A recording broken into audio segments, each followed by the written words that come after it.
All right, well, Commissioner Savas and Mayor Hodson, it's that time. We are recording. We have a busy agenda, and so I recommend we try to get moving. Mayor Hodson, why don't you go ahead and do what you do? Do what I do, which isn't much, actually. So this group runs itself. Good evening, everyone. How's everyone doing? Everyone looks great. Lots of new faces, lots of familiar faces as well. Trent kind of threw out there at the beginning of just kind of running through the lists of who all is here, as well as those that are in attendance on the sides of our screens there. Trent, did you want to do a rundown? Sure. Well, you can see everybody's names here. And for those people who will be watching the recording in the future, I have now since learned after doing this for almost a year that you can't see the names when you watch the recording. So as you speak, just go ahead and do say your name for those people, the benefit of those who watch the recording later, at least the first time that you speak. And then for those in the attendee list, which by the way, has now surpassed the member list, we have Chris Lyons, County staff, Dana Webb, Oregon City staff, Dwight Rashear, Smart staff, Eric Underwood, PGA staff, Jamie Huff, Happy Valley staff, Jamie Stasny, Clackamas County Transportation staff, Jeff Goodman, former City Council of Lake Oswego, resident community member, and then Councilor Joanne Linville, Wilsonville, and new alternate, John Lewis, Oregon City staff, Katie Dunsmuir, Councilor Katie Dunsmuir, alternate to Estacada, Christina Babcock, who's part of our Mount Hood Express team here at Clackamas County, Lucinda Broussard, who can come in to the panelists while I'm doing this. She can come in for our first presentation. Marjorie Stewart, who's our alternate to the CPO group, Mayor Gamba, who's the alternate to Milwaukee, Mark Ottened, staff for the city of Wilsonville, who's on here twice, Mike Besner, Clackamas County staff, Ramona Peralt, Metro staff, our Mr. Rick Cook, Stafford alternate, Councilor Shirley Craddock, Metro alternate, Steve Deller. This is a new name to me. If ODOT team, if he's part of your group, let me know and I can bring him in. Teresa Christopherson, Clackamas County staff, Mayor Tom Ellis from Happy Valley, and the alternate for Happy Valley, Tracy Moreland County staff, and William Farley, Lake Oswego staff. So we got 24 attendees and 23 members. Hey, Trent. Yes. Stephen Deller's my alternate for Malala. Oh, nice to meet you, Councilor Deller. Great. Thank you, Trent. I was remiss. I missed the Pledge of Allegiance. Trent, do you have a flag for us to put up on the screen? How's that? Great. Well, we'll start with that. I pledge allegiance to the flag of the United States of America and to the republic for which it stands, one nation, under God, indivisible, with liberty and justice for all. Perfect. Let's see. So housekeeping, looking for approval of the minutes for the December 3rd, 2020 C4 meeting. So moved. Got a motion, is there a second? Second. Who was the second on that? Got one now? Joe Buck, second. Thank you, Mayor Buck. Appreciate it. Any discussion, comments, or changes? Trent, you want hands on screens? No, maybe just make sure, see if anybody else opposes it for these events. It's easier to track that instead. All right. Anyone opposing the approval of the minutes for the last, for the December 3rd C4 meeting? Okay, not seeing, motion passes. Perfect. Page 5 of your packet is the C4 meeting calendar for the year.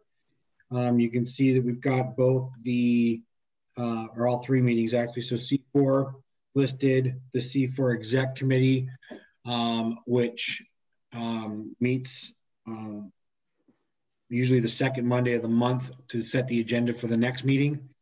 And then also the dates for the C4 Metro subcommittee meetings. Please plug those into your calendar if you haven't done so already. And then next is the status of the C4 membership roster. Trent, did you want to address that one? Happy to do that. Commissioner Savas, your hand is up. Yeah, Mayor, I was just thinking we should go do introductions for the folks around the table here tonight. Great, we can do that. Well, we just want to, if you guys want to open up your, if you click on the participant piece at the bottom and highlight the panelists on the right-hand side, it'll have everyone listed. So we'll just start at the top and work our way down. My name is Brian Hodson. I am the mayor of Canby and your C4 co-chair. I'm Julie Fitzgerald, mayor of Wilsonville. Martin Myers. Oh, I'm sorry. My list is different. Hi, I'm Martin Myers. I'm with Redland Viola Fishers Mill and the C4 CPO rep here. Perfect. Mayor Drinkwine. Sean Drinkwine, Mayor Estacada. And Mayor Fitzgerald, you just went, but thank you. Mr. Gornick. Paul Gornick, Director on the Oak Lodge Water Services District and serve on the C4 Executive Committee. Thank you. Commissioner Savas. Paul Savas, Clackamas County Commissioner, co-chair C4. Let's jump around here. Let's see. Commissioner Lyle Smith. Hello, I'm Commissioner Rachel Lyle Smith, City of Oregon City. Thank you. Welcome. Mayor Kaiser. Scott Kaiser, Mayor of Molalla. Mayor Stemple. Tammy Stemple, Mayor of Gladstone, and I believe I'm still on the C4 Executive Committee, unless I've missed something. All right. Nope, you're good. All right. Mr. Mark Graff. I'm Mark Graff, TriMet. Ms. Pratt. Valerie Pratt, Tualatin City Council. Welcome. Councilor Sherman. Brett Sherman, City Councilor, Happy Valley. I'm also co-chair of C4 Metro Subcommittee and an alternate on MPAC. Excellent. Commissioner Lewis.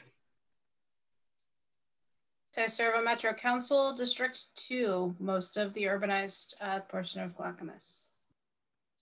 Okay. Let's see, Ms. Mosier.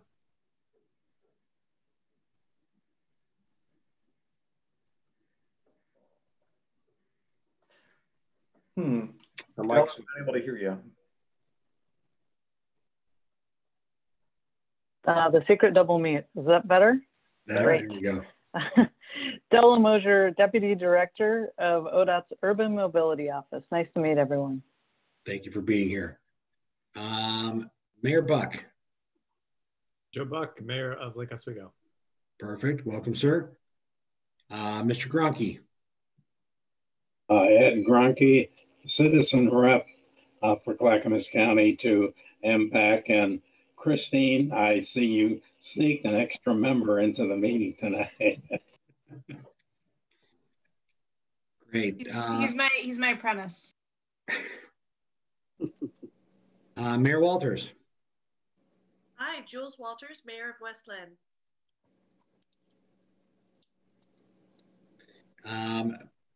Commissioner Heisey. Councilor Kathy Heisey from Milwaukee. I'm also the other cities representative to MPAC. Perfect. Thank you. Commissioner Schrader. Commissioner Martha Schrader, Clackamas County. I've been on MPAC forever. And it doesn't seem to end. So. Perfect. Thank you. Ms. Putney. Good evening, Mandy Putney, I-205 Project Director. You'll hear from me in a little bit. Great. And Ms. Broussard. Lucinda Broussard, Tow Program Director. Good to see you again. Mr. Keith, I don't know if I got you yet. No, John Keith, Stafford Hamlet, representing the hamlets in general. Perfect. Thank you, sir. And Mr. Strader.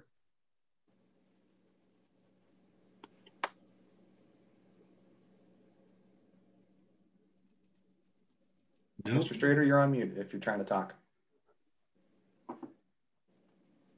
Well, he's our rural transit representative. Okay, perfect. Thank you. I think I got everybody. Did I leave anyone off? We get Mayor Fitzgerald? I believe I did, yes. Yes, thank you. Okay, we're good. We're ready to go. All right. Did we, Trent, did we go over the membership roster? Well, I think that's that covers it for us. Okay. A quick hello for everybody, and then for those new faces and some of those new faces who are in the attendee group, just a quick protocol comment that as you can see, it's a pretty big group here. If we try to keep the main members here in the panel, and if you're an alternate, I will move you in and out if the membership or if the member disappears for whatever reason. I'm trying to keep my eyes on it, but it's not personal if I move you back over to the attendee list. If your member has come in, it's just trying to keep these Brady Bunch squares to a manageable group. So I just want to offer that little protocol stuff there. All right, thank you, Trent, appreciate it. Well, then we'll move into the first big item on the agenda tonight, the I-205 project and comprehensive congestion management and mobility plan. And I believe that is a group of people. Yes, pleased to introduce Della Mosier and Mandy Putney and Lucinda Broussard here. Y'all have screen sharing ability for those of you who are running PowerPoint presentations. If you'd like me to help, I think I have your PowerPoint, but Jude, let me know.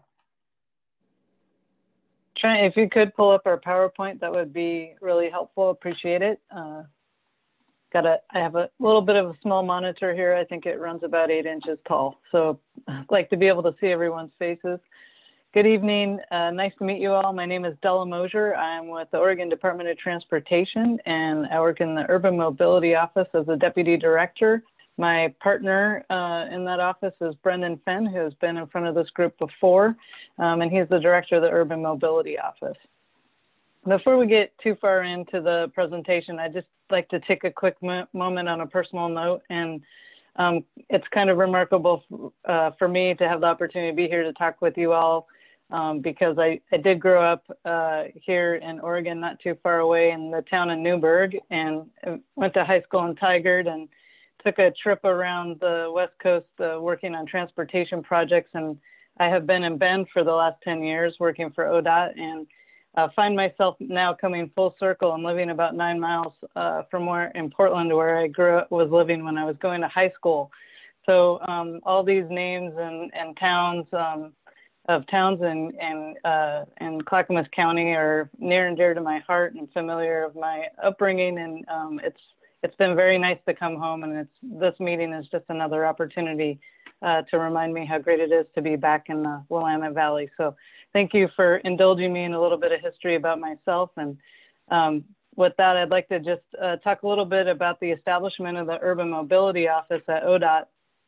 This office was stood up just about a year ago, and it came to fruition out of the direction and vision of the Oregon Transportation Commission and the chair, Bob Van Brocklin, as well as our director Strickler, to set up a group of folks who have the bandwidth and focus to manage congestion and address congestion issues comprehensively and in ways differently than ODOT has done in the past. And so I'm very privileged and honored to be a part of this group here in the Portland area now. And I'm joined today by Mandy Putney, who's the I-205 Project Director, as well as Lucinda Broussard, who is our Toll Program Director for the Urban Mobility Office. Next slide, please. So the map you see before you today, I believe has been brought forward by Brendan at some previous C4 meetings. However, we probably have some new folks today. But we want to share with you that this map really is just in draft form. And it continues to evolve as the Urban Mobility Office, with input from the Oregon Transportation Commission, the legislature, and local partners like you, as well as stakeholders. And we work together to strive how to best address congestion in the Portland area comprehensively, by not just pushing bottlenecks around, but by managing demand and generating revenue for strategic investments through our toll program. The plan you see here is holistic in that it includes significant proposed investments across all modes, from major interstate systems like those you see here on I-5 and I-205 to transit leverage opportunities by our partners at TriMet as well as significant investments for those who use bikeways and walkways within the ODOT-led priority projects, such as the Interstate Bridge Project, the Rose Quarter Project, the I-205 Project, and the Oregon 217 Project. What is not shown on this map are our intentional efforts around engaging our communities, partners, and stakeholders, as these investments are meant not only to address congestion, but to also address equity and incorporate climate goals differently than we have in the past.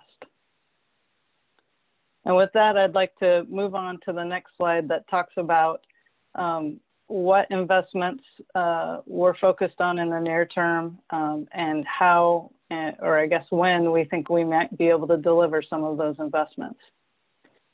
So if you look here on this investment and implementation strategy plan, you'll see that it goes from 2020 to 2034, so about 15 years, of which we're in, we like to say the first mile of about a 15-mile marathon. This is really at its infancy stage of conceptual thoughts around how do we think we can deliver some significant strategic improvements, as well as stand up a toll program that can help us manage the congestion, the demand, and then generate revenue to help us be able to construct additional strategic investments to reduce bottlenecks, increase reliability and safety, and those sorts of goals. So the first project on the list is the Rose Quarter Improvement Project. That project has been funded through House Bill 2017 and is slated for construction in the 2023 year timeframe. The next project is an interstate bridge replacement contribution that we're working closely with our partners. The Interstate Bridge Program Administrator, Greg Johnson, reports to both Chris Strickler, our Director of ODOT, as well as Roger Marlar, who is the Secretary of WashDOT. That team is joined up with and supported by both ODOT and WashDOT employees, and is starting just now to enter their second environmental phase and NEPA process, getting that work going in short order. The next project is the I-205 Abernathy and Seismic Improvement Project, which Mandy will talk about in much more detail. We've divided this project into a couple phases, one focused on the Abernathy Bridge, and the other phase focused on the improvements from 10th Street to Stafford Road. We also show on here the schedule that we're contemplating for setting up the programmatic system-wide tolling implementation. We also have, through this concept, had enough information to consider that it might be possible for us to generate revenue to be able to support construction of the I-5 Boone Bridge and Seismic Improvement Project. We have noted our commitment to alternate modes, and with that, we've demonstrated here a $65 million commitment to the City of Portland related to the jurisdictional transfer of Barber Boulevard as part of the Southwest Corridor Light Rail Project. And then we have a number of operational improvements that can range anywhere from the ITS sort of real-time signs project that was just completed construction in the I-205 Abernathy Bridge area, as well as other operational system-wide improvements that can help optimize the system for travel time reliability and to reduce congestion. I'd say that you know, the one connection I'd invite you all to consider here, like we have mentioned, you know, our toll program that we're contemplating is meant to both manage demand as well as generate revenue. And the couple projects that we are working hard to be able to fund before the toll revenue comes online are, of course, the I-5 Rose Quarter project, which is mostly funded through House Bill 2017. And then you'll see on here some orange, which is the I-205 Phase 1 part of the project, which is the Abernathy Bridge area. And then once we see the purple come online, which is about the time we're hoping to be able to bond against toll revenue, then we start to see that purple being able to feed into more orange, and more orange like Phase 2 of the 205 project, the Boone Bridge project, as well as significant operational improvements. I will also note that right now we have not identified the exact funds to allow us to program and construct the phase 1 of the I-205 project. We're working diligently with our partners and others to be able to look for opportunities to be able to program those funds for a late 2021 construction, with the assumption that those funds will be paid back with toll revenue. And independent of that, as Mandy will tell you in a few minutes, the team is working fast and furious to be able to get that project ready for bid, so that as opportunities to program those funds present themselves, that project can go online and we can begin improvements on the Abernathy Bridge in the near future. So with that, I'll go ahead and turn it over to Mandy Putney, who can talk more about in detail about the I-205 construction project. Mandy. Great, thanks so much, Della, and good evening to C4 committee. Thanks so much for having us here tonight. I'm happy to provide a brief update about the project and more than willing to come and meet with you, your individual councils or your staff to go through this presentation or more detail as needed in the future. As many of you likely know, the I-205 Stafford Road to Oregon 213 project will create a 7-mile earthquake-ready corridor, and it will improve safety and reduce congestion in this bottleneck area. The Abernathy Bridge and 8 other bridges will be reinforced or replaced to meet modern seismic standards. Before I talk about the 2 phases yet to come, I'll share that one element of the project was successfully constructed in December of 2020. These are the real-time traveler information signs that Della briefly mentioned. They've been very effective on other freeways in the region, and we're happy that they are now fully operational here. These signs are shown with the dark green icons on this map, and they will also be extremely helpful once future construction is underway on the corridor. The 2 additional phases that we're looking at for construction are shown here, the yellow and the blue. The yellow section, phase 1, includes the Abernathy Bridge improvements, the Oregon 43 interchange improvements, and the addition of the missing general purpose lane in each direction. During this phase, we will make seismic improvements to the Abernathy Bridge and construct an additional lane in each direction between 10th Street and Oregon 213. This work will require rock blasting and removal of the rock to remove the slope on the northbound side between the Sunset Avenue overcrossing and the Oregon 43 interchange. We also will have additional bridge improvements to widen the Main Street Bridge, remove the Broadway Bridge, and replace the West A and Sunset Bridges, and the Oregon interchange will be reconfigured. In addition, we will extend a northbound auxiliary lane from Oregon 99E to Oregon 213. We'll add one more real-time travel information sign, and we'll be looking at the potential of a sound wall in Oregon City near exit 9. Phase 2, the blue section of this map, will include additional seismic improvements, including enhancing the bridges on this section of I-205 between Stafford Road and 10th Street. We'll be looking at the crossing over the Tualatin River, Borland Road, Blankenship, and Woodbine Road. We also will be continuing to add that missing multipurpose lane for the whole duration of this corridor. We have 2 sound walls that are planned for this section and 1 additional real-time traveler information sign. You can turn to the next slide, please. As Della noted, we have all hands on deck this year to allow us to ready the project for a late 2021 bid date. This schedule would allow us to take advantage of the in-water work window in 2022. In the next months, you'll see us out and about much more than we have been over the past few months. We'll increase our outreach and engagement both with staff, with our local partners, as well as communication with project area residents and businesses, the broader traveling public, and industry groups.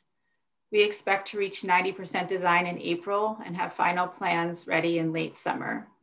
Confirming detour routes, rock handling specifics, and determining if there will be that 3rd sound wall for the project are all key topics for community conversations as we finalize our plans. We have a lot to do this year. I'm excited to report that we have an excellent team on hand and extremely supportive and committed project partners to work with.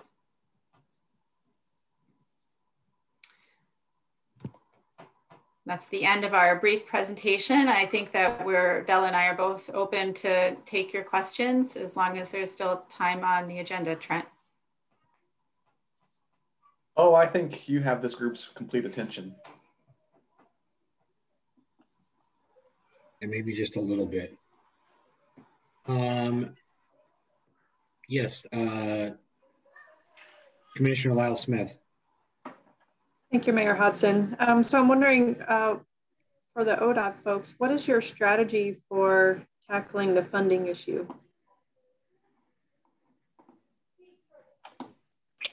I can take that. This is Della. We are working internally to see about possible short-term lending options that we might have. We are working, we're listening closely to what we're hearing from the infrastructure, pending federal funding infrastructure packages. And we're also, watching closely how the legislature chooses to move forward this session. And so we're also interested in talking with our partners with other ideas. I'd say that we are open to any and all thoughts, processes, or suggestions that would allow us to be able to program some funds to be able to build this first phase, but we have not been able to settle on that path forward yet.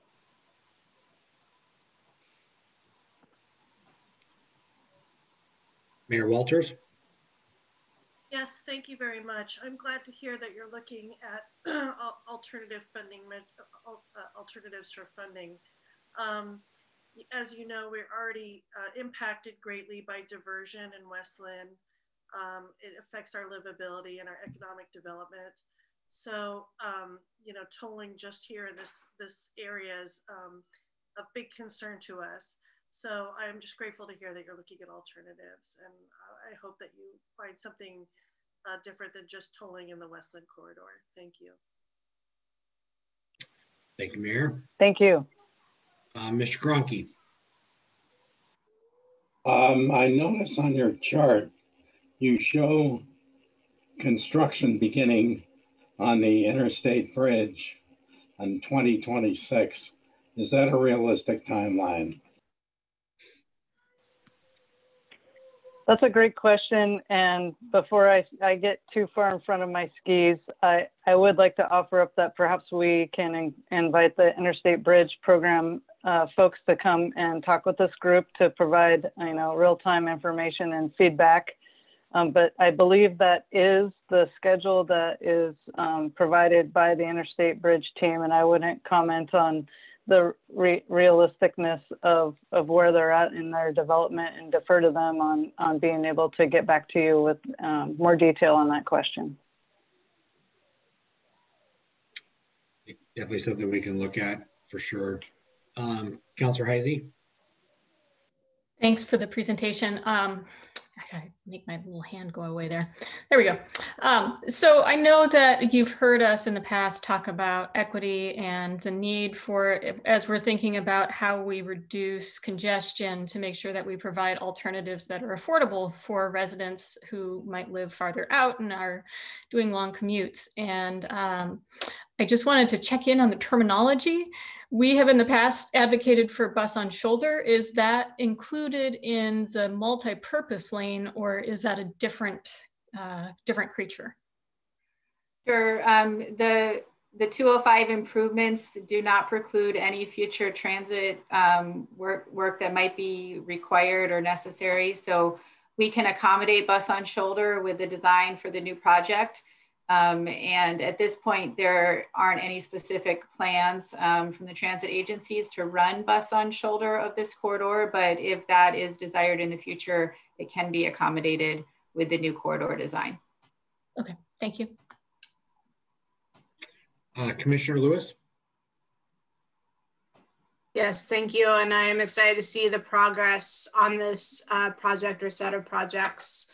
Very important that we consider the pieces around making this happen, not only the funding, but also getting the community's input But I guess the last piece you mentioned, planning out the detour routes. And I'm curious, you know, we're already burdened with diversion. Is detour just further diversion and teaching people a new way to avoid the road?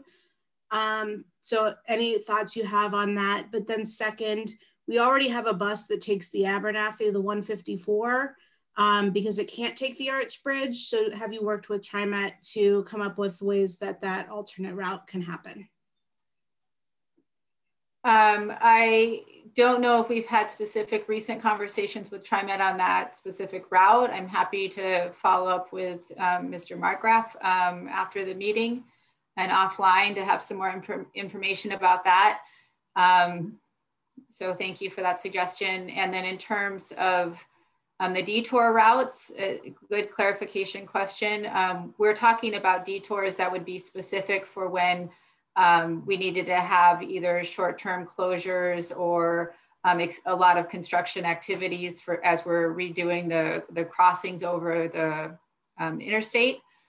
So they would be short-term detour routes, and we would be working with the local jurisdictions to plan those routes well in advance so that there would be a travel option for those folks that needed to make the trip during those days if they couldn't avoid the travel. So no, it wouldn't be permanent. I think that the preferable option would be to go back to 205 as soon as possible. But we do know that we'll need to have some temporary detours in place. Great, thank you for those clarifications.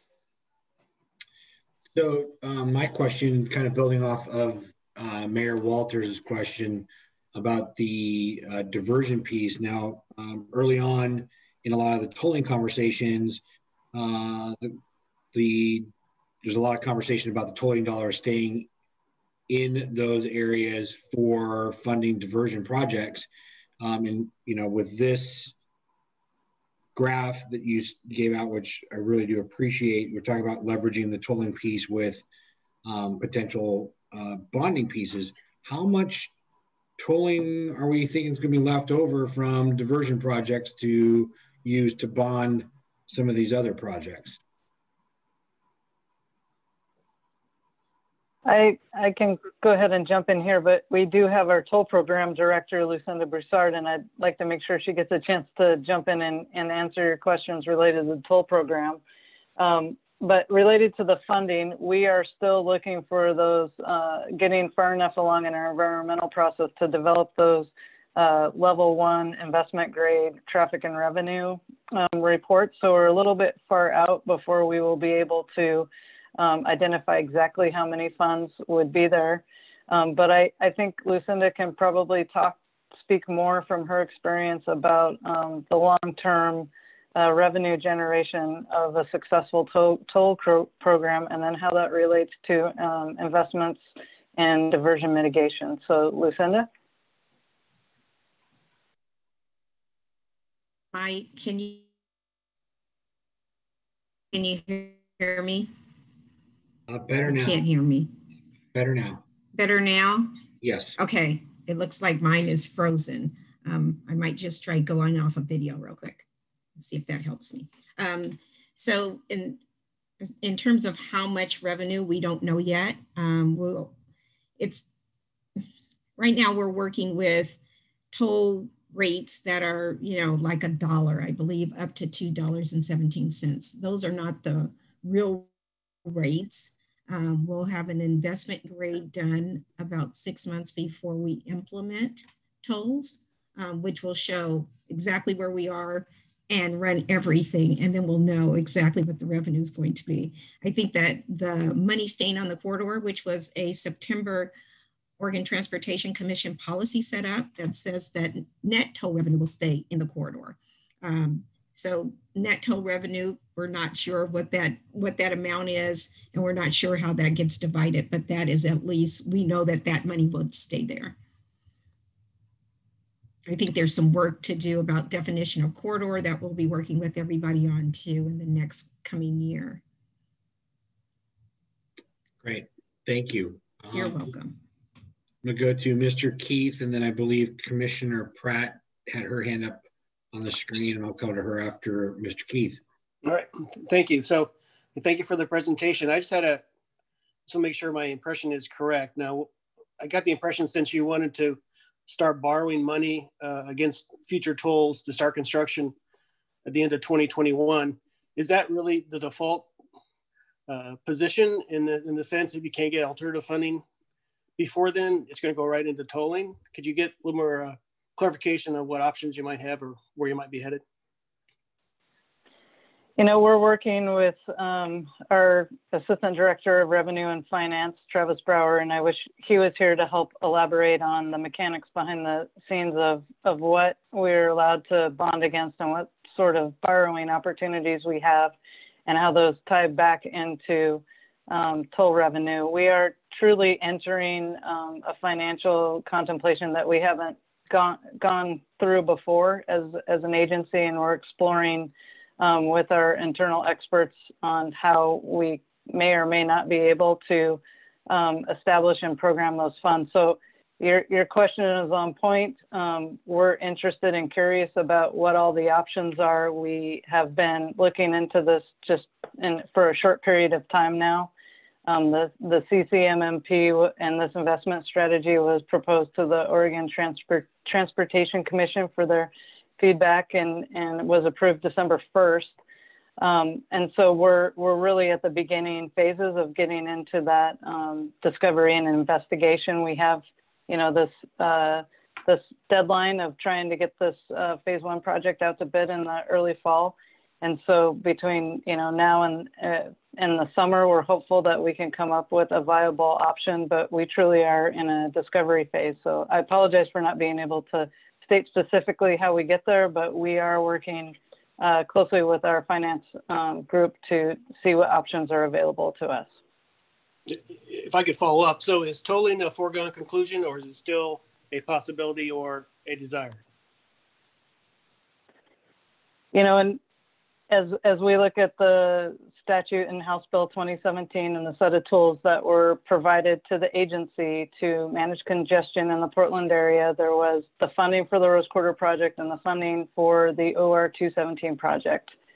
And beyond that, a toll program and a directive to look into and establish a toll program was also attached to that legislation with the idea of being able to manage congestion and generate revenue. And so the comprehensive congestion management and mobility plan that you see today is the urban mobility offices and ODOT's efforts to take those tools and put them together in a comprehensive way that can reflect, you know, what we understand the directive of the House Bill 2017 bill to be.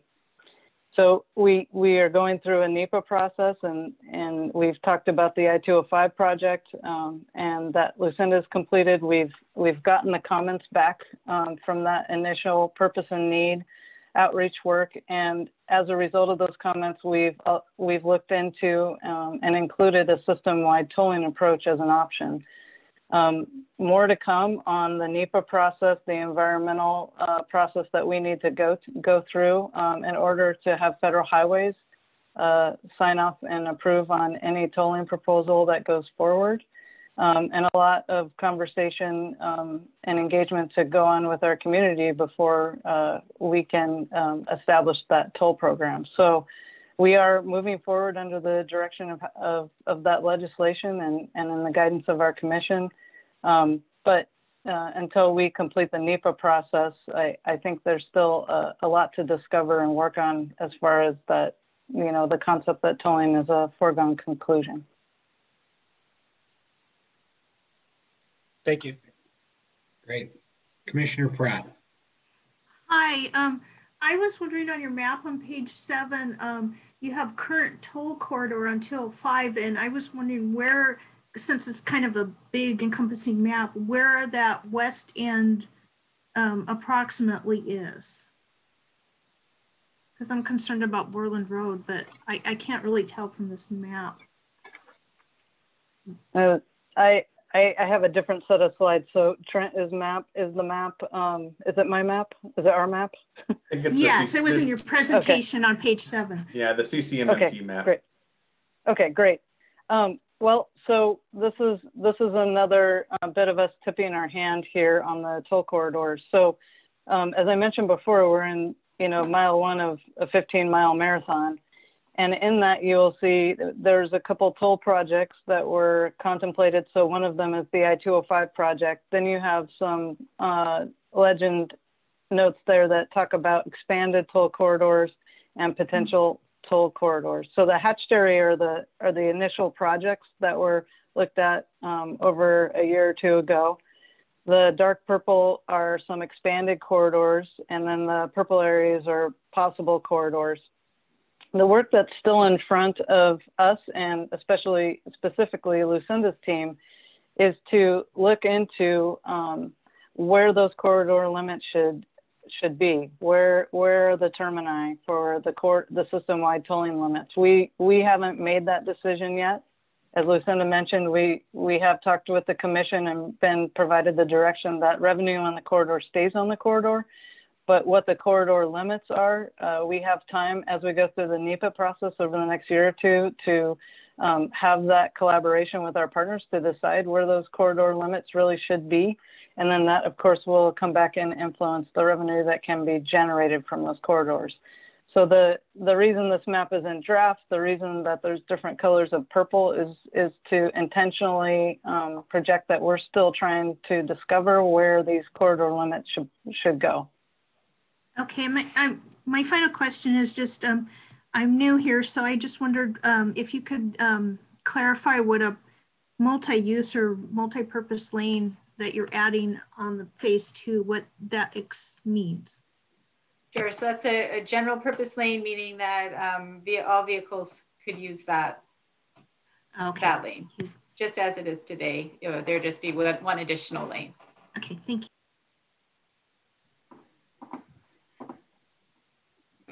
Commissioner Lyle Smith. Thank you. Trying to keep up with all the hands, I know. I think mine will be quick. I want to return to what I wrote down, what I thought I heard you say when I think Commissioner Heisey asked about the bus on shoulder. It sounded like you said that can be accommodated, looking at my notes, if that was desired by transit agencies, but it sounded like it needed to be determined in the design phase, or the transit agencies needed to communicate that desire during the design phase, which is 2021. Is that correct? No, well, partly. You're right that I said we could accommodate it, and there's no need for any decision to be made at this point. So we will have the width available for bus on shoulder in the future, and there doesn't need to be a transit decision at this moment. I just wanted to be clear that the project is not assuming that bus on shoulder would begin as the project was constructed. But that the project design accommodates the future need for bus on shoulder. Okay, thank you for the clarification, because I just wanted to make sure we didn't need to be working with TriMet, or that wasn't something that needed to be on the table, but it sounds like we're probably good for that. Thank you. Thanks for clarifying. Mayor Buck. Thanks, Mayor Hodson. I just have two questions. So given the fact that as we're putting together this, soup pot of different funding sources, if you will, and realizing that pot, may not be large enough to feed both the I-5 project and the I-5 project, what is the funding prioritization between those two projects? And then I'll ask my second question. Well, the legislature put the priority by funding the Rose Quarter project. However, the urban mobility office, we are trying to set up a revenue source that allows us to pay for all of the strategic investments shown in the comprehensive congestion management and mobility plan. So rather than pitting projects against each other or pushing bottlenecks around, whether that program funding comes in 21 or in 24 or in 23, whenever it is we find a way to program those dollars, that doesn't preclude, what we're trying to do is make sure that, when you drive on 205, that you're not going through one area just to hit a bottleneck in the other, and the same with the I-5 corridor. So the idea is to make sure that this whole area is functioning in a reliable way. so that commuters can get from wherever they need to go in a way that they can count on. So I wouldn't say there's, in our plan, there's one priority over another, but I can say that through House Bill 2017, OR 217 and the Rose Quarter project were funded. So we do have a clear, starting point for those projects. And these other projects, the timing is important, but they are all the projects listed on that investment strategy are meant to move forward. Okay, and then is there does the state have a policy around what level of funding is needed to commence the project? Does it need to be fully funded to commence, or can it be funded at a lesser level to start? Oh, so we have agreements with federal highways, especially for major projects, things that are over $100 million. And so we work with them to figure out financing plans, how much needs to be programmed for these bigger projects per year, whether, they can certainly make the suggestion that we need to program the whole funds, but I think it's more about being able to show the long-term path of funding and that it's reliable funding and that we have a way to, that we have contingency plans as well. So we work closely with federal highways to ensure that we're following that guidance, especially as we still look to leverage those federal funds independent of state dollars coming into the program. Thank you. Commissioner Lewis. Sure, thank you. I think definitions really matter. And I think we hinted earlier that the definition of corridor will matter a whole lot to our local communities. But a new one for me tonight, and sorry if I've been missing something, is you said net toll revenue. And net toll revenue is new to me. I understand we're trying to talk about tolling in the context of what will hopefully also include some congestion management, also the infrastructure to pay for the tolling program itself, potentially discounts or other programs for equity purposes. But what are you getting at with net toll revenue, and how can we learn more, and particularly in context that these are dollars that are going to be bonded against? So do we really have control over all or portions of them? So net toll revenue, I next time I come, or I will send over a slide that kind of shows what net toll revenue is from gross. So we have to pay for the operations of the toll road. We also have to pay for any debt that we have. And there are a few other categories. If we had to insure, if we had to, anything else that we had to do, kind of like your budget at home, all the things you have to pay for to keep living in your house, and then the extra, which is called net toll revenue. I think during the commission meeting, they talked about what would be in the bucket to take off gross to come to net. So that hasn't been determined yet, but yes, there's some residual. And that's what we're talking about, and how much that is, and what is it a percentage of it or the whole thing? The commission didn't get to that, but that's one of the things that they'll be deciding on also. Does that help? Lucinda, I think if we have time, I've found that the visual and I can bring it up really quick. You should have sharing capability, Della. There you are. Can you see it? Yeah, I can see it.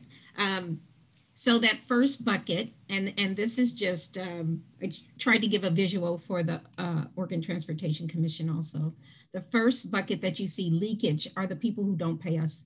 So they do go through the toll road. We may bill them and then they never pay. So that's leakage.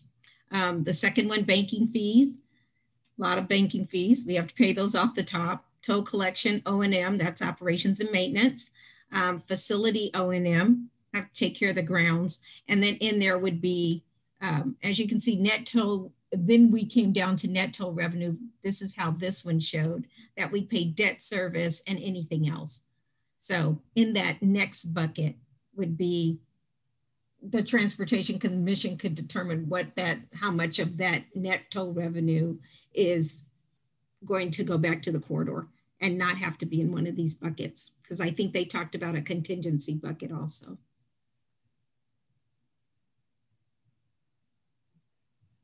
So I think this was a good pictorial of kind of what we're looking at high level. Does that help? We can send this over to. It helps me know what you're thinking. Okay, we can send that over. Thanks, Stella.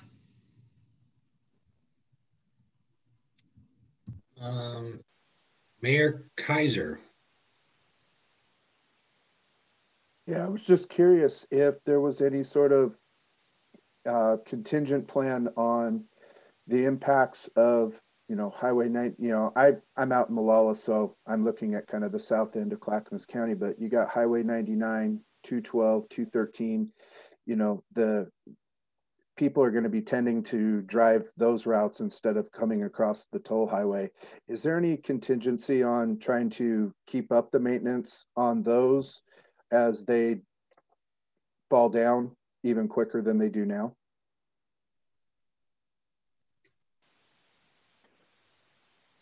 So I can jump in. I know Mandy has a lot of experience and history on the studies that have gone into those corridors on the east side of the county. But as we go through the environmental process and the traffic modeling, the impacts, the diversion, all of that is a key part of the work that we'll be considering and talking with you all about. And as we look at impacts to other facilities, and what you're really talking about is diversion onto other corridors, that would be something that would be contemplated through the environmental process and the traffic modeling. So as we get into that work, our team is committed to reaching out to you and your staff and working through those assumptions and impacts and assessing how we think a system-wide tolling process might affect some of the other facilities in the area. So very similar to the closer diversion issues on the I-205 project as we go into system-wide.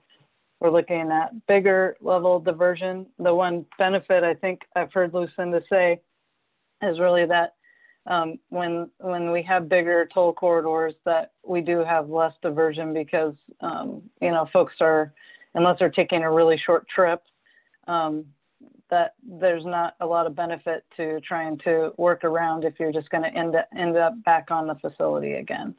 And so those in the modern toll systems and the way that we design those, we would be contemplating the best-in-class practices to avoid diversion, especially as we set up a larger program. So okay. Lucinda, anything to add there that I've missed? Nope. Or you would fix? I appreciate your presentation tonight. Thank you. Absolutely. I've got two quick questions. On one of the other slides you talked about, looks like there's a couple of open houses planned, one here in Q1 of this year. Do you have a date yet for that industrial outreach and online open house to either occur or go live? I don't have dates yet. I will definitely share them widely once I do, and would love your assistance publicizing that information. We are assuming that, a lot of at least our outreach, the early part of this year will still continue to be virtual. We are looking at early April as the date for the industry outreach event to talk about constructability review with contractors. It probably will be around that same time frame that we'd be looking at online open house, and then also conversations about whether there'd be a sound wall or not in near exit 9. Great. My second question is back to the tolling piece. Is it safe to say that without tolling coming into play or into fruition, the I-205 project doesn't happen? At this point, tolling is necessary to finish completion of the corridor, unless there is a significant new funding opportunity that presents itself. Okay, thank you. I'm going to give the last question here to Mayor Buck before we move on to our next topic this evening. Mayor Buck. Thanks, Mayor. I basically had the same question, sorry, that you just asked about the tolling. I just think it's important that we recognize that, again, unless there is some unforeseen other source of funding, that these projects are in fact reliant on the tolling. And I just think it's important, right, for everyone to recognize that that is the source of funding. And so I guess my question now is just what opportunity, what regional opportunity are all of us as leaders in our jurisdictions and other areas going to have to weigh in? I know we've all received presentations on tolling, but I can see there's still lots of questions around the path of the tolling conversation and our ability and to weigh in on behalf of our constituents in terms of that cost of the tolling and the benefits of these important transportation improvements and how that system is put together. Yeah, Mayor Buck, totally thank you for that piece, and I totally agree. The caveat to all that, right, when we look at this particular project is, and the funding of it is going to be from, I think, if I'm looking at the maps, majority of Clackamas County running that corridor, not all of it, but a good portion of it coming from Clackamas County. So that is an important piece to hit on, but it's also an important piece to make sure people understand how that's going to work. Well, I agree, and I think we're looking at and it's been addressed a couple of times tonight that the plans they're comprehensive, right, and they're addressing our entire the needs of our entire region, a very large transportation system. In the position of Lake Oswego is that a tolling system should be system wide, and I see that there are these on the map. We have these different. Forget my first C4 meeting here tonight.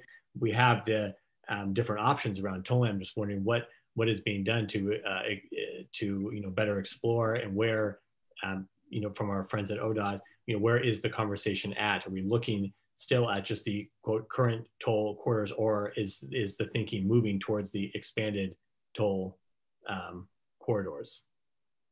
So I'll take that one. So we are looking at doing the I-205 project, which is the OR 213 to Stafford Road. We have gone out for comments on that one on our purpose and need. We had a 75-day comment period, August 3rd through October 16th, and we'll be responding to those comments by the end of March. We are also in parallel going to start preliminary environmental linkages, another way to start like a pre-NEPA on the system-wide, which would take the extents of the 205 project all the way to the I-5 and all the way to, on the map, Della, 84. And then we had expanded to look further at all the way to Glen Jackson Bridge. So technically the whole 205 corridor. And we'll be, once we get started with that process, we'll be, engagement will be one of the things we do. We'll be out talking about that. And also we'll have times for you to weigh in. So we'll keep you updated on what the project's doing. I think that we do a good job now on touching base, and we'll continue to do that. Thank you. Thanks for being here tonight too. Great. Just to keep us moving along here, if any other questions on this topic, please, that come up, please don't hesitate to email Trent, and he'll make sure that those get passed along to the group that just presented and get those questions answered and report back. So Della, Mandy, Lucinda, thank you very much for the presentation there. We greatly appreciate it. Mayor Hodson, before we get too far away, I just want to note that Mr. Keith's hand has been up for a good portion of the last few questions. I know that you sort of limited to the last question, but it's the last hand up, and if maybe that's been held up since his last question. No, you can take it off. Okay. Didn't want to miss you.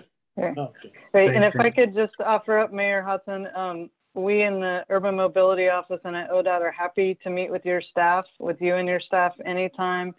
We're here to make sure we get all the best ideas and incorporate them into the programs that we have going forward. And we really appreciate the opportunity to create shared understanding, learn new things, get information about what's important in your communities. We stand at the ready to attend and talk with you more. So thank you for having us today. Really appreciate it. Well, thank you for coming, and I'm sure that we will be inviting you back often as this continues to move along. So thank you very much. Thank you. Thank you. Next on the agenda is the 2021 legislative session update And presenting is going to be Chris Lyons from Clackamas Government Affairs. Hello, everybody. Chris Lyons, Government Affairs Manager with Clackamas County.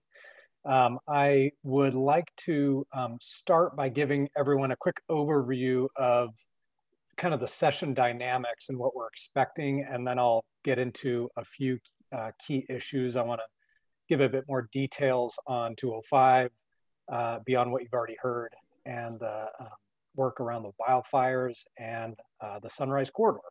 And happy to answer any questions after I give that overview. So you all probably know that the long session has begun. It started exactly 2 weeks ago.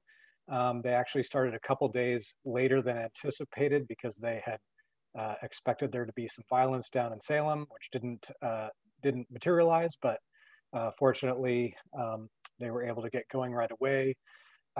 And everything right now is virtual. They're conducting all of their committee meetings virtually.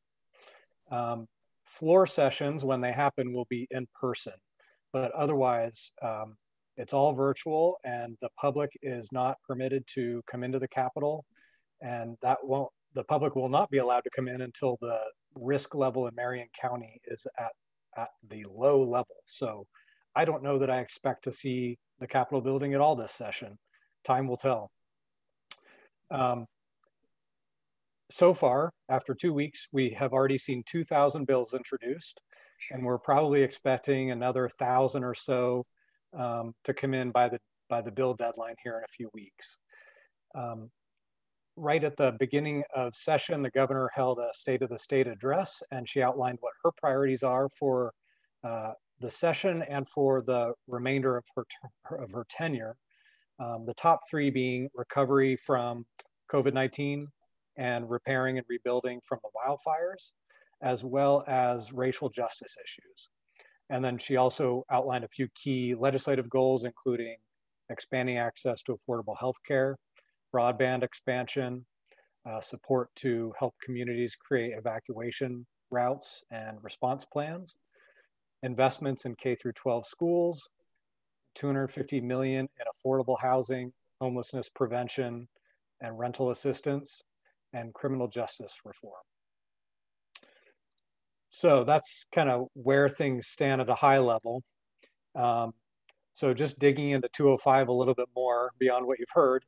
And I want to give a little bit additional background for those of you that are newer to this. 4 years ago, the state did its transportation package, and in that package, they identified 3 key transportation bottlenecks that were priorities: the Rose Corridor, 205, and Highway 217. Unfortunately, one of those was not funded, and that was 205. And so now 4 years later, we still have a problem in that 205 construction remains unfunded. To their credit, ODOT has provided roughly $60 million to fully fund design, and design will be at 90% completion in April. And so, as I believe Mandy might have shared, they are able to go out to bid at the end of this year and start in-water work early next year, but that's all pending having funding for construction.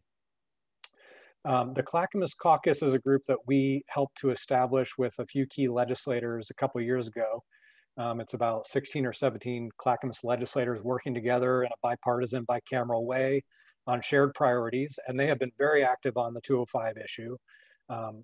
Rep. Prusak, Rep. Meek, Senator Wagner, Rep. Drazen, Rep. Reardon have all been very active and wanting to see this project advance. And that culminated last session in a bill that they put forward that would have moved monies from the Rose Corridor over to 205 because it was so far along in its readiness, and that bill failed.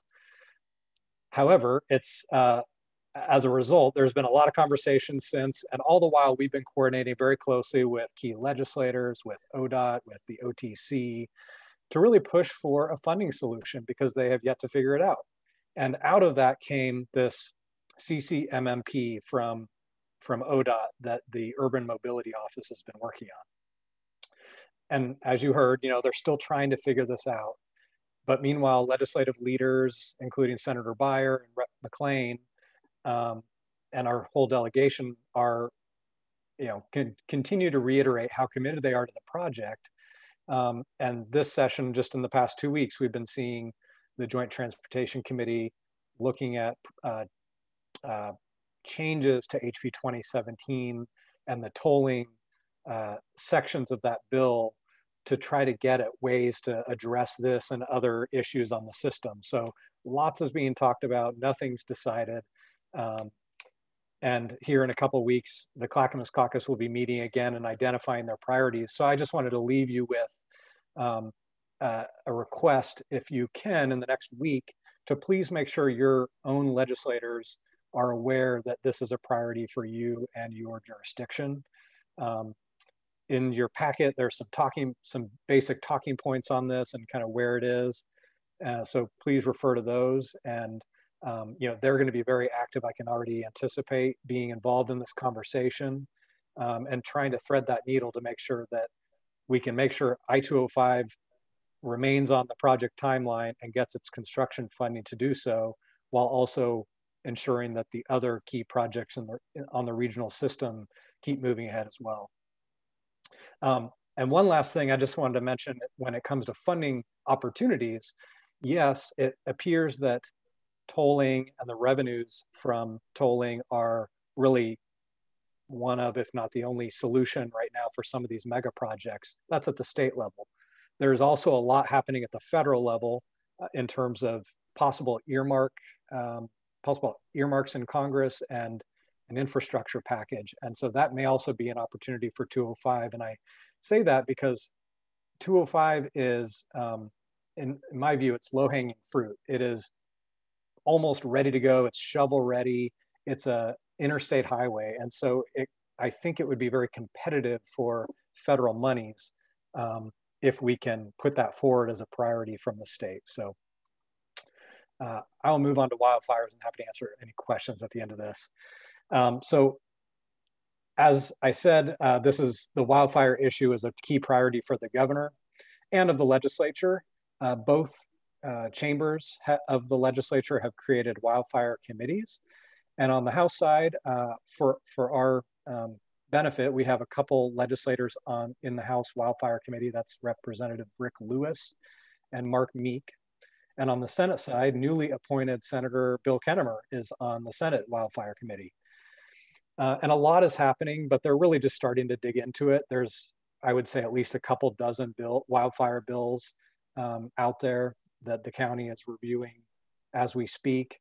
And to a large degree, the committees are focused on recovery from the wildfires that have happened. And we want to make sure that we also incorporate into their consideration lessons learned and ways to make sure that we're paying attention to the future and ways to prevent this from happening again. So I want to leave you with an opportunity for you to engage if you want to on this topic.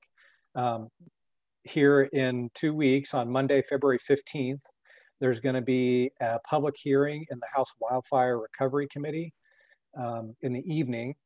And you can, we put this in the packet, it's on page 13. Anyone who's interested can go and speak about wildfire issues, and they've divided up the hearing. So it's 6:30 to 7:30 at night is the metro area time slot where you can appear and share your thoughts on wildfire issues. And the last issue is that I want to bring to your attention is the Sunrise Corridor. So as most of you know, this has been an issue that the county has been focused on for at least the past 3 decades. It's the area off of Interstate 205 along Highway 212 and 224 through the Clackamas industrial area, through portions of Happy Valley out towards Damascus. It's a super congested roadway, and it's been our top local transportation priority, like I said, for decades. And about 5 or so years ago, work was completed on phase 1 of Sunrise that the Federal Recovery Act and state funds helped to pay for. And it's really helped to relieve a lot of congestion issues out there. And since that time, we've been looking at how can we move forward on the next phase and getting it moving. And last year, we had a lot of great work being done incorporating phase 2 into the Metro Transportation Measure. But unfortunately, that failed at the ballot. And so since that time, we've been looking to pivot and make sure we can keep the momentum going on the next phase of Sunrise. So right now, county staff are working to finish putting together what we're calling the Sunrise Gateway Corridor Community Visioning Concept. And we're planning to ask the legislature this session for $4 million to help fund an inclusive and equitable community visioning process for that area, looking at lots of aspects of economics, land use, recreation, health, in order to ultimately create a master plan that outlines clear policies to guide future decision-making out in that area to support a vibrant, affordable corridor serving both the current residents as well as future community members, as well as the region as a whole. And I say that, I often call that area as kind of like the county's breadbasket. It has vast amounts of undeveloped land within the UGB that is that could accommodate housing and employment. So we're working with Happy Valley, with Metro, and we'd love to partner with all of you through C4 to advance this concept. As I said, we're still finishing the concept. I believe here in 2 weeks, we'll be presenting a final plan to our board for review and feedback, and then taking it down to the legislature in more detail so that we can be working with our key legislators, both in that corridor and probably the entire Clackamas Caucus, given how it has an impact through the entire county. So with that, I will leave it there and happy to answer any questions you may have. Chris, thank you so much for the presentation. Definitely a lot going on at the Capitol as always during session. I'm surprised it's only 3,000 bills. I was expecting more. COVID, lots of free time, sitting around thinking, who knows what else pops up.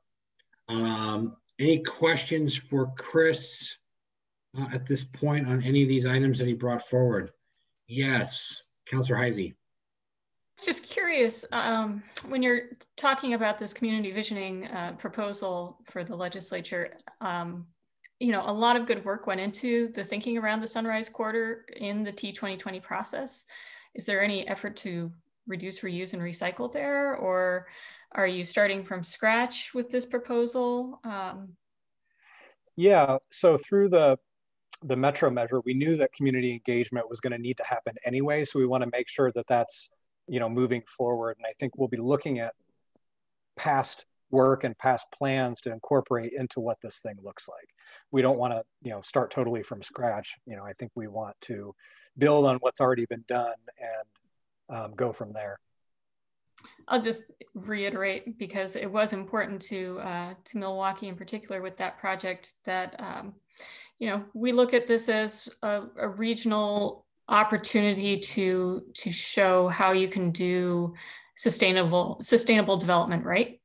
And it was really great that we ended up having so much integration of mass transit and really thinking about bike and pedestrian access, and thinking about how, if you're starting in this sort of blank map, the white edge of the map here, you could really make the most of that opportunity and create livable communities with short commutes and safe and equitable transportation options, so that you have workforce housing that is there and affordable and easy for people to make different choices than getting into a car as part of their commute.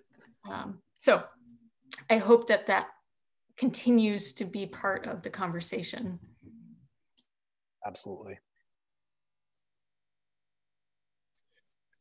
All right, anything else for Mr. Lyons? Okay, seeing nothing. Chris, thank you very much. Thank you. Please keep us posted on how we can help move things along here. Will do. Thank you. Next on the agenda is the C4 Metro Subcommittee recommendation regarding smart representation on the Joint Policy Advisory Committee on Transportation. And presenting, I believe, Mr. Brashear, are you here with us today? There he is. Yes, I'm here. And joining me will be Mark Odnet, is our Government Affairs Director. And for those of you who don't know me, my name is Dwight Brashear. I am the Transit Director for the South Metro Area Regional Transit, which is owned and operated by the City of Wilsonville. And we are the second largest public transit provider in the Tri-County area behind TriMet. Mark, are you there? Yes, good evening, co-chairs Hodson, Savas, and members of the C4. Tonight's presentation is regarding smart transit direct representation on the MPO TMA Policy Board, also known as Smart Seat at the Jpec table. Tonight presenting, as was noted, is Dwight Brashear, Transit Director, and myself. We're here tonight based on a recommendation to C4 from the C4 Metro Subcommittee from December 16th, 2020. First, a few definitions because there's quite a few acronyms here. The FHWA is the Federal Highway Administration, and the FTA is the Federal Transit Administration.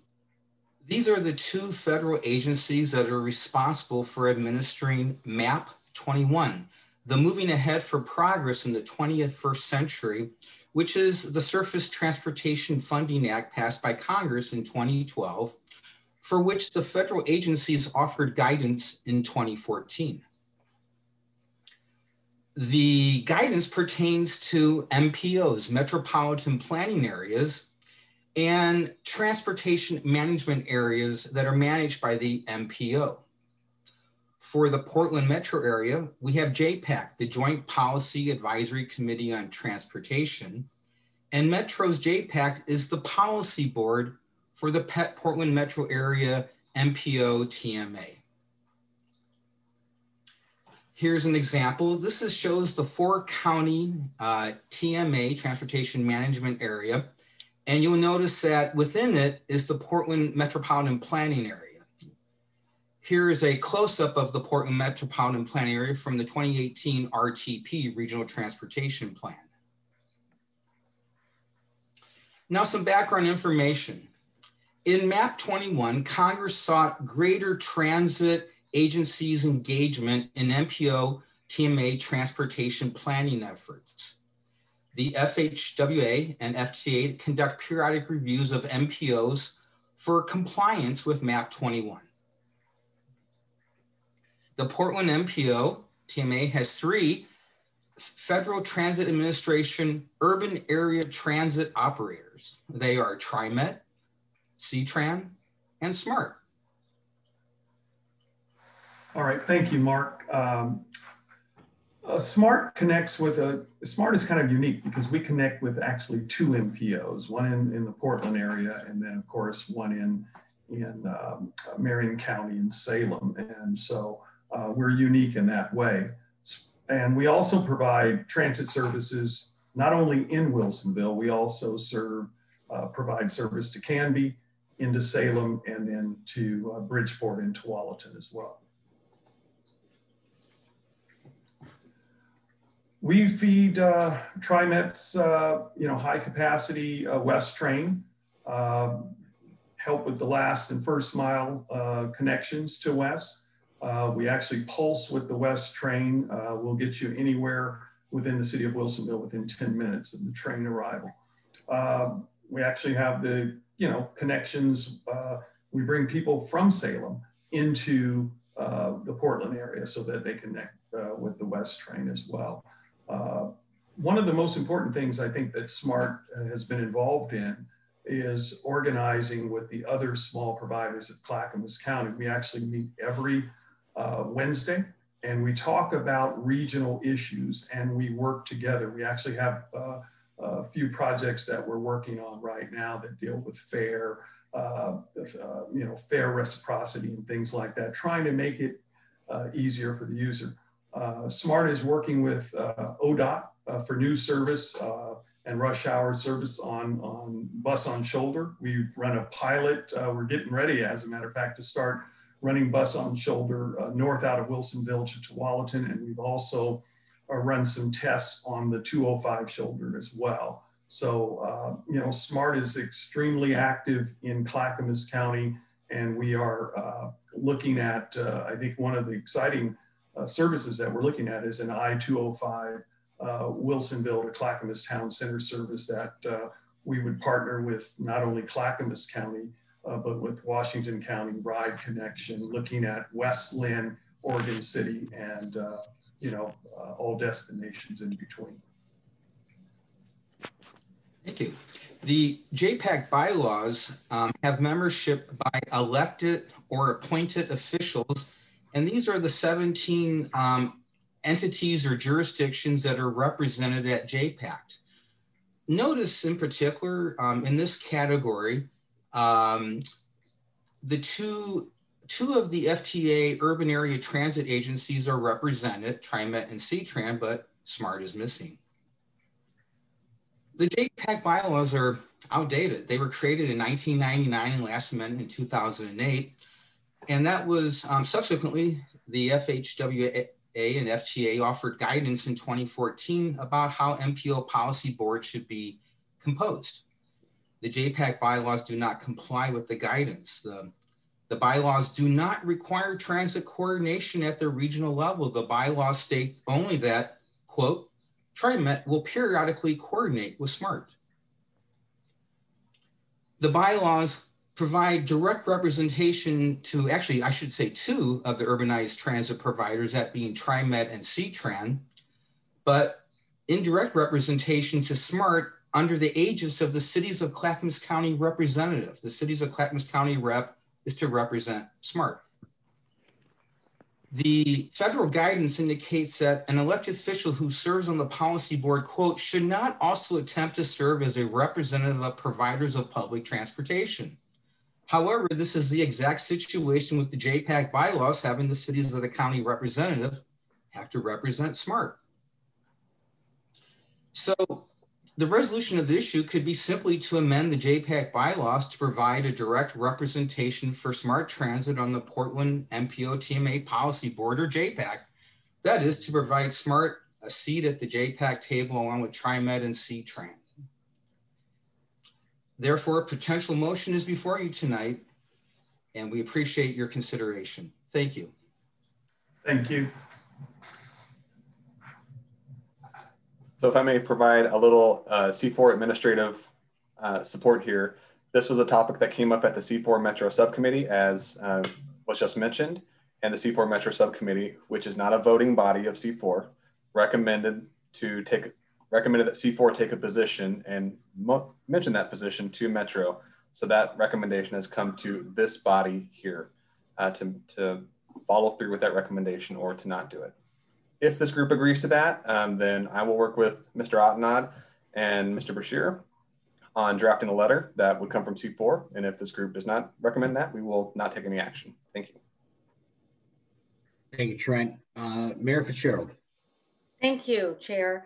I would like to make a motion that this committee resolve to provide SMART direct representation on the MPO TMA Policy Board.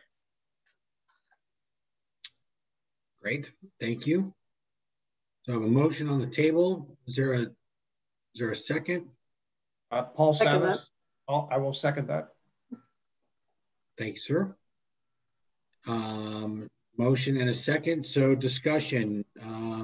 Commissioner Savas, did you have something to add to it, or is your hand went up before? Yeah, I just want to support, just let you all know that I support this. It's really important that we have as much representation geographically around the region as possible. And transit, there's nothing out there other than, well, TriMet's got a toe there with West, but for the most part, when it comes to local bus service in that area in the south part of the county, there's nothing out there. We're working on that really hard. And I do want to just do a shout out to Dwight and all the others, the small transit providers in Clackamas County that have been working together weekly, as Dwight mentioned. They have worked together so well and coordinated so much that it's been a benefit to the citizens of Clackamas County. And we've been working together at the HB 2017 STIF committee table to try to advocate for, more coordination, more last mile as much as we can. But it's just a shame that we have really a transit desert in much of Clackamas County. And that's just something that we need to work on. I think this would help us get there. Thank you. Thank you, sir. I appreciate that. Mayor Buck. Thank you, Mayor. Yeah, Mr. Brashear, Mr. Ottenott, I think you both did a great job outlining this case. I know that, when folks are ever added to a group, they say, well, if we're going to allow, a SMART in, then, and then they make the slippery slope argument. But I think that you've made a great case for why SMART should be a part. It does seem like it's critical to be just in compliance with the federal guidelines, and the other two transit agencies within our system are represented. And I mean, all of us here with our Clackamas County hats, I think we all know that Clackamas County, is really rather underrepresented in terms of the broader metro area transportation discussion. I think part of that is because SMART does not have its own representative. So I strongly support this recommendation. Thank you. Commissioner Lewis. Sure. I just wanted to weigh in. I don't have a vote, so I'm not going to try and influence this decision, but just some context here that this argument was first made during the FTA's visit to town, or the COVID-friendly virtual visit to town. So there's a federal regulatory process in motion right now. And before Metro will see time to take action, I think we need to see what the federal guidance comes down to be. So while we may have a letter that comes from this body, I just want to caution that we're going to wait for the federal process to play out before we take local action, unless since there could be a mandate from the feds. Secondarily, I think that if we do open bylaws, this is definitely a change that will benefit Clackamas County, but I see other parts of the region, transit and otherwise, looking to then get their share of new folks at the table. So this isn't a one and done. We need to stay engaged to make sure that proportional representation remains for Clackamas. Thank you, Commissioner Lewis. Appreciate that. Councilor Heisey. Yeah, I'll say that I certainly support this, and I said this in our C4 Metro meeting about this topic as well. That there's the conversation we have about the mechanism by which SMART joins the Jpec table.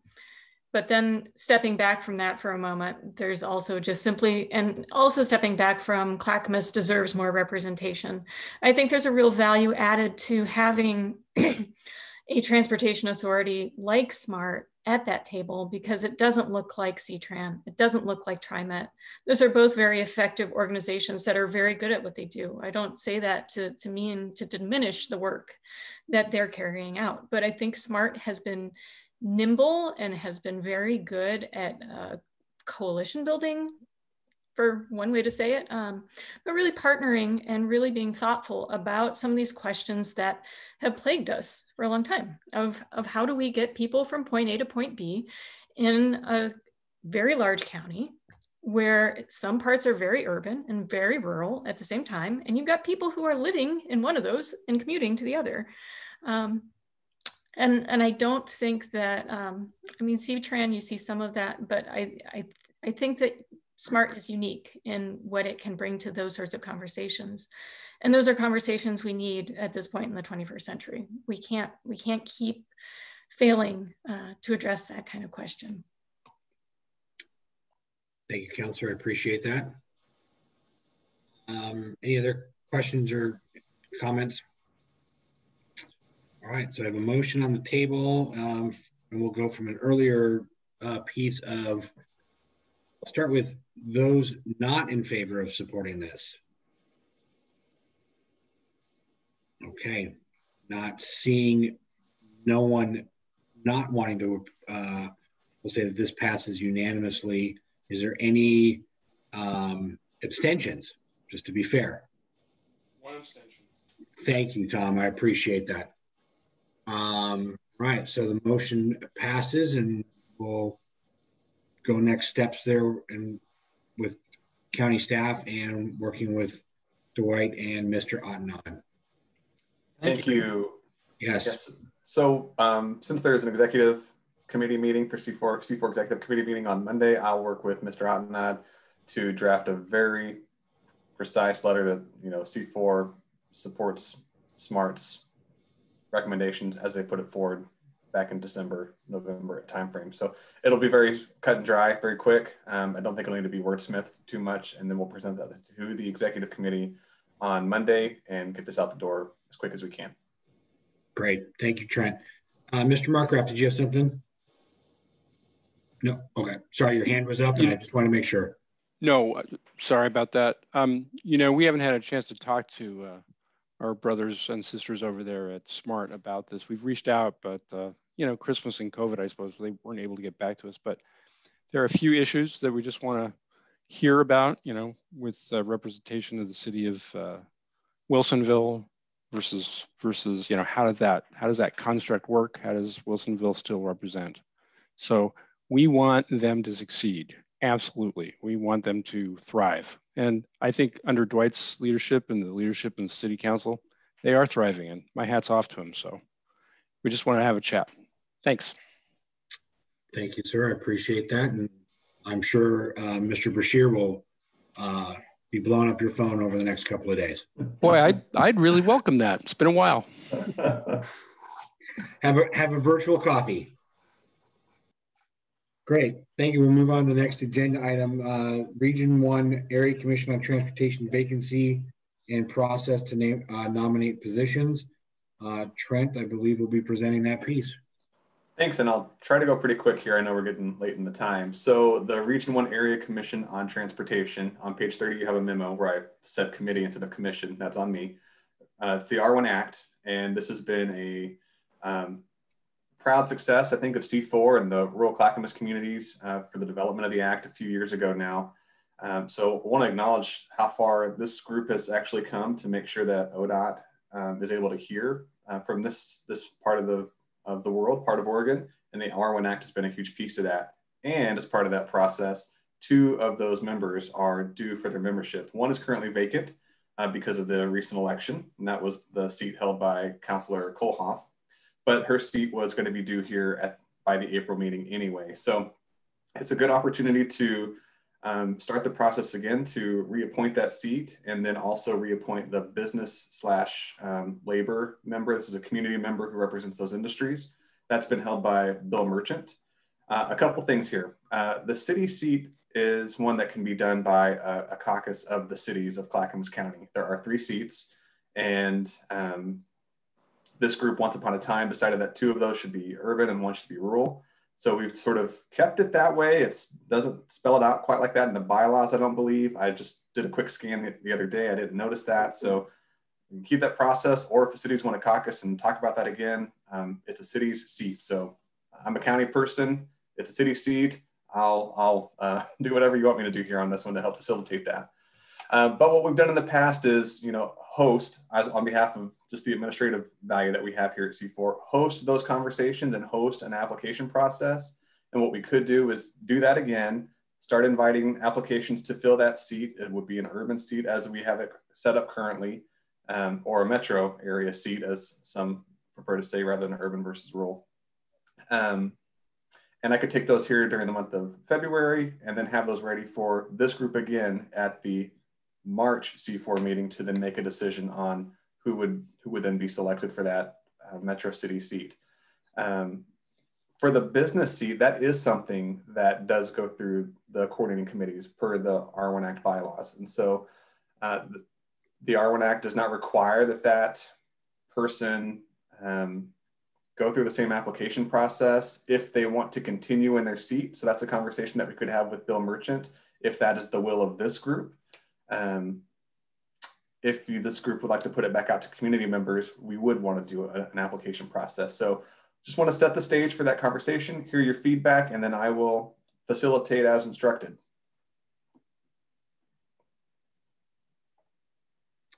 Great. Thank you, Trent. I appreciate that. Sorry, I was just checking the chat box. I know, so Commissioner Savas, did you want to weigh in on Mr. Merchant first? Well, actually, I believe it's Bill Avison is the business seat, and I think Bill Merchant is the rural seat. Is that correct, Trent? Oh, excuse me. The way I see it in the bylaws, there are 2 business labor seats, okay, and they've just kind of condensed them into similar. Okay. Okay, thanks for that clarification. Yeah, Bill Merchant and Bill Avison both have done, frankly, an outstanding job. Mayor Hodson, I think you've seen them in action. They're not shy. They've asked great questions, and they're well engaged. And I know that they're willing to continue, unless there is, we're certainly open to any other ideas or any other folks. And I don't know if we need to have a vetting system for that, or if you just want to simply reappoint. But I'll just want to just make those comments. Thank you.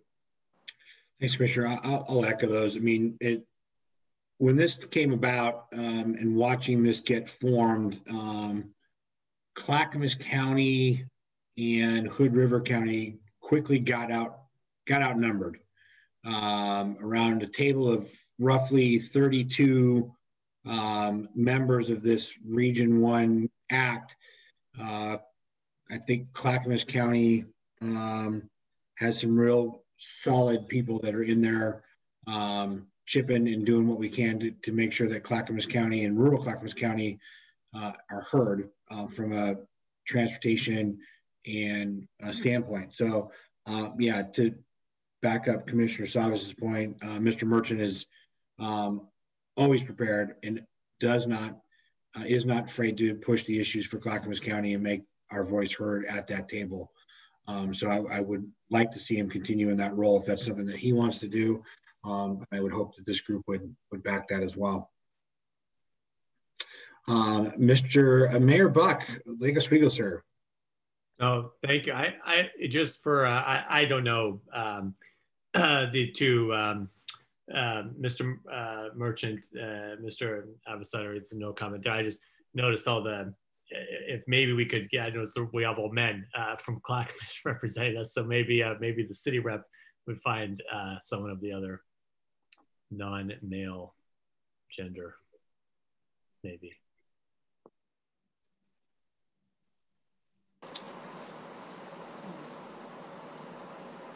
Commissioner Schrader? Oh, nope. Okay. So yes, I mean, Commissioner Schrader, did you have something? No, I'm just saying that I am here. I've been listening the entire evening, and I'm glad I could be here with all of you. So. Okay, thank you. Okay. So in regards to the city piece, Trent, are we looking at the urban cities or the urban group of Clackamas County to get together and determine on a name, or have them caucus and bring back somebody that might be interested in applying for this seat for consideration? What we've done in the past is we have some template applications that I can dust off and send out on Monday, and that can go to any city council or mayor member here within Clackamas County. And they can submit that application back to me for this group's consideration at the March meeting. It could be that way if the cities want to caucus on their own outside of C4 and just bring that information back to me at the March meeting. That is also an option. I am at your. I'll do what you ask me to do. So, Trent, why don't we go ahead and I guess send out the application to the cities that are represented here to those representatives of C4, and then they can kick that out to other mayors and councilors in their jurisdictions. My recommendation is obviously it's not a prerequisite, but again, C4, you know, our bylaws and our charge is transportation is one of those things that we work on and focus on.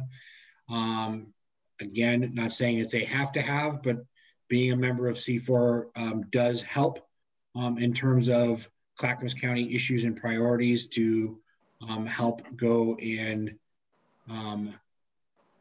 sounds worse than it is, but wage the war at the ACT meetings for Clackamas County to be heard. So it does help.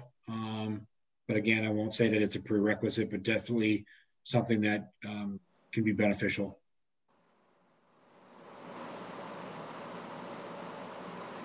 All right.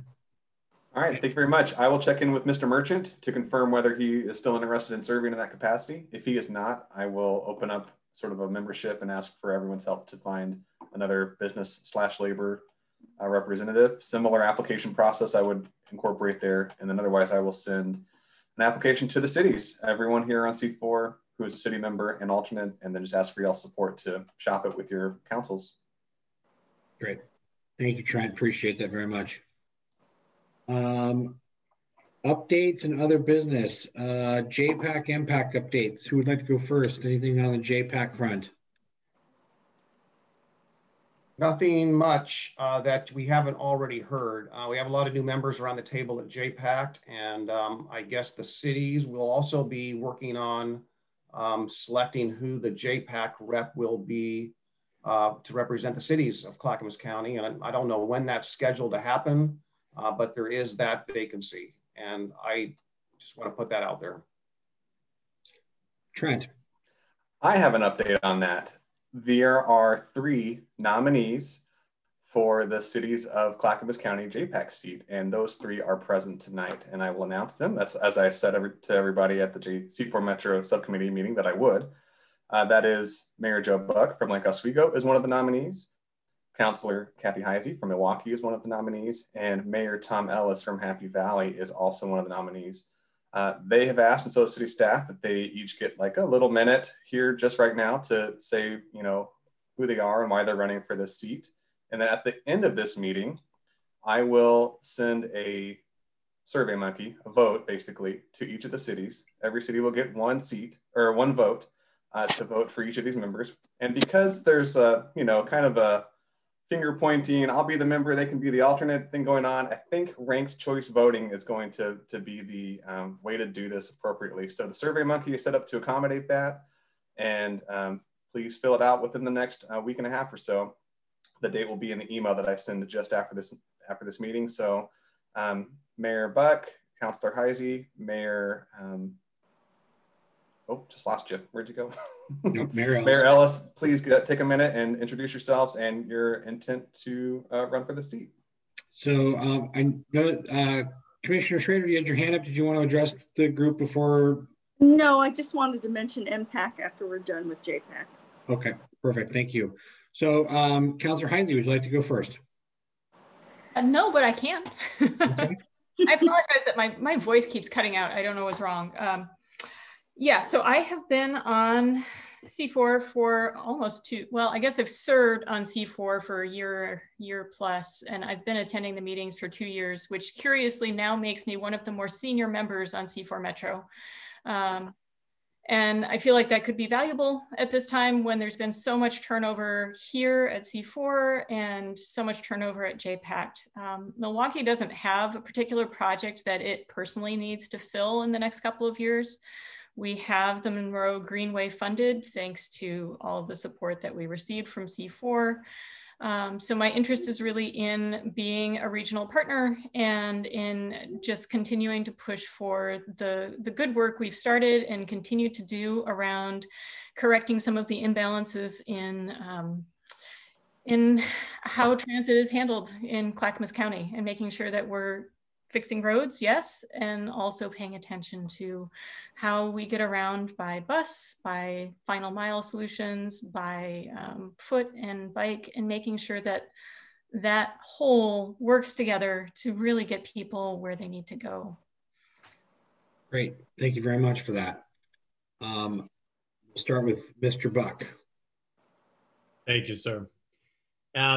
So Joe Buck, I know most of you. I'm the newly elected mayor of Lake Oswego, but I previously served on the council and for a 4-year term before, and then had a very competitive Metro Council race against Councilor Lewis. Very stiff competition. So, yeah, and have really have so I have an interest in regional connectivity. You know, in the relationship between all of us here as cities. You know, following on Councilor Heisey, I'll be honest, I think Councilor Heisey brings a lot of great experience, you know, to the table, and has more recent knowledge at this table as I'm just now coming back on board. I also think she represents a lot of the same values that I do in terms of really looking at active transportation, intersectionality of members of our community, the environment and transportation. I think would in a way represent many of the same viewpoints I have, and it'd be great to serve as an alternate or serve. But in general, I value really strong communication. As a rep, I think we have lots of newly elected folks coming on board. I'm in general a very good communicator, and would really want to serve. And let me also say, this nothing against. I have all the love for Mayor Ellis out in Happy Valley too. Out there. I really just want to ensure effective representation for the cities of Clackamas County. You know, as I mentioned before, I think Clackamas really gets the short end of the stick when it comes to regional transportation, especially in terms of public transportation in our cities and that connectivity. We're just in a different boat, you know, than our neighboring counties geographically, with as well as in the funding realm. So I appreciate being considered, and thank you for the opportunity to speak for you all tonight. Thank you, Mayor. Appreciate that. And last but not least, Mayor Ellis. Thank you. I'll just be brief and give you a little information on my background. I've lived in the city of Happy Valley for approximately 18 years now. Volunteered for the city about 17 years, started out on the Planning Commission, was on there 6 years. Last year, I was the chairman. Moved on to the city council. I believe I'm in my 11th year city council, been mayor for 2 years now. I think Happy Valley has urban and rural areas, and I think that gives me some well-rounded experience for this position. I'm really passionate about the area, Clackamas County, the whole area. And I think I could bring something to the table that would be beneficial to everyone. So thank you very much. Thank you, Mayor. I also appreciate that. Okay. So I will send out that Survey Monkey here in just a little bit, which should meet Jpec bylaws requirement that this selection be done by ballot. And again, it's sort of a ranked choice vote. So whoever gets the most votes out of it, whoever's ranked the highest the most, will be the member. Whoever is ranked second will be the alternate for this group. Thank you very much. Thank you, Trent. Appreciate that. Impact updates, Commissioner Schrader. Well, I just want to say we are looking for a second vice chair on impact from Clackamas County. And so if folks want to step forward for that, that would be great. I've already chaired impact. I think it's great to have somebody different when it comes our turn to do it. And the second vice president obviously would move up to the first, and then then actually chair. So if we can talk about that at some point and people are interested, it would be good to know. Great. Thank you, Commissioner. Trent? Yeah, I don't know if there's anything you want to add to that. There you go.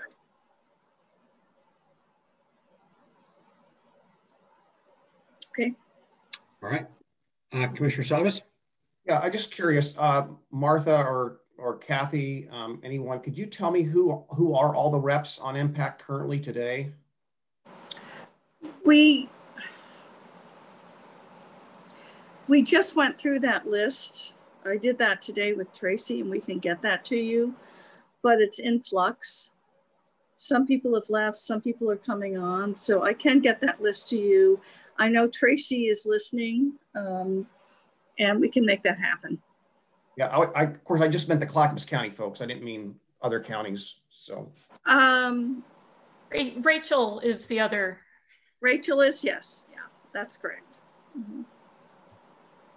Okay. Yeah, I forgot that in my earlier introduction, the other things that we're serving on, but yes, I represent the second largest city in Clackamas County on impact. And we're having some turnover because of elections, but yes, you are on that list, Rachel. Should you choose to continue? I would also add that Mr. Gronke is the impact alternate, or is the alternate to the impact community seat. And I believe Mayor Hodson, you are the rural outside of the UGB stakeholder. I don't think that's changed in many years. So that could also be the other seat. And then Lake Oswego, I have not heard if y'all appointed your largest city seat yet. So those would be the other members who are already here at C4. Perfect. Commissioner Savas, did you have something else? Oh, that was all. Thank you. Okay. Perfect. R1 Act update, Commissioner Savas. Well, actually, we had a pretty intensive presentation from really some of the folks you saw tonight, and then some from Brendan Finn with the Urban Mobility Office, and also from Lucinda Brassard on the tolling.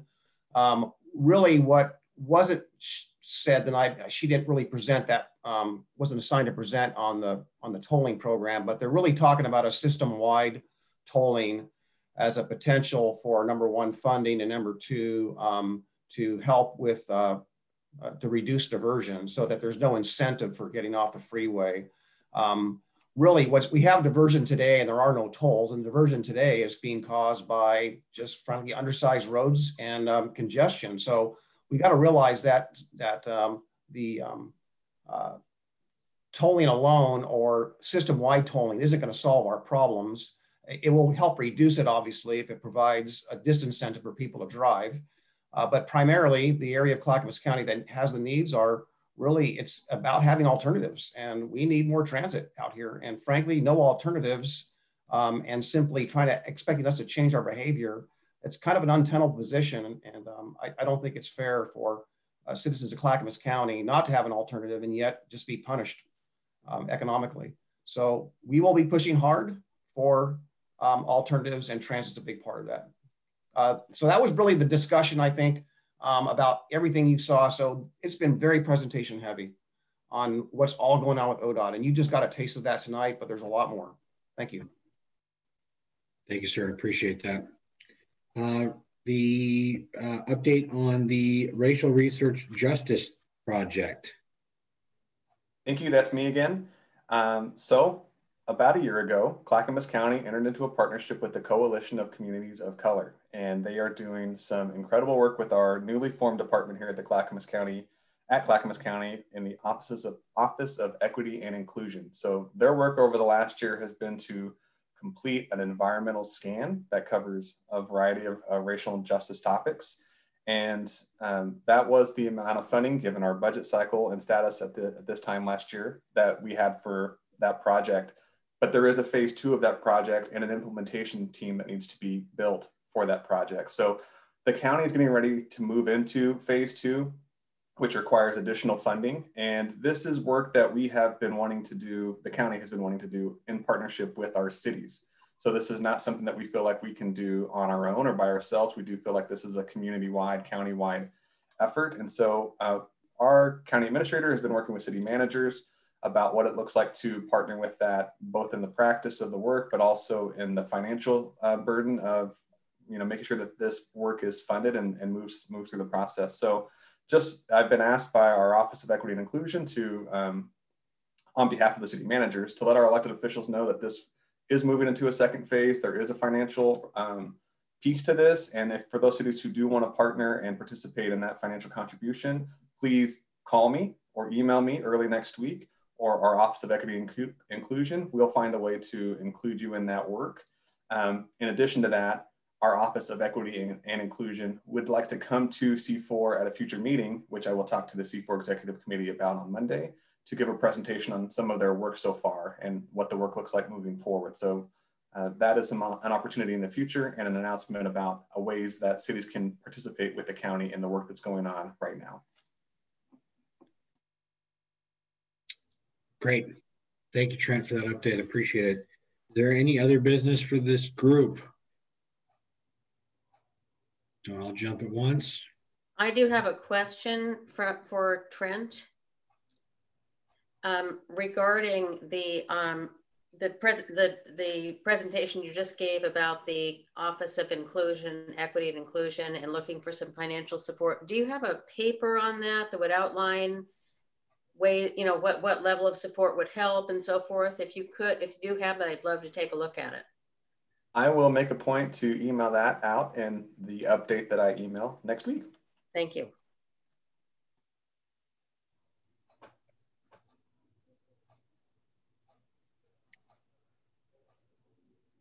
Sorry, just checking the chat. Okay.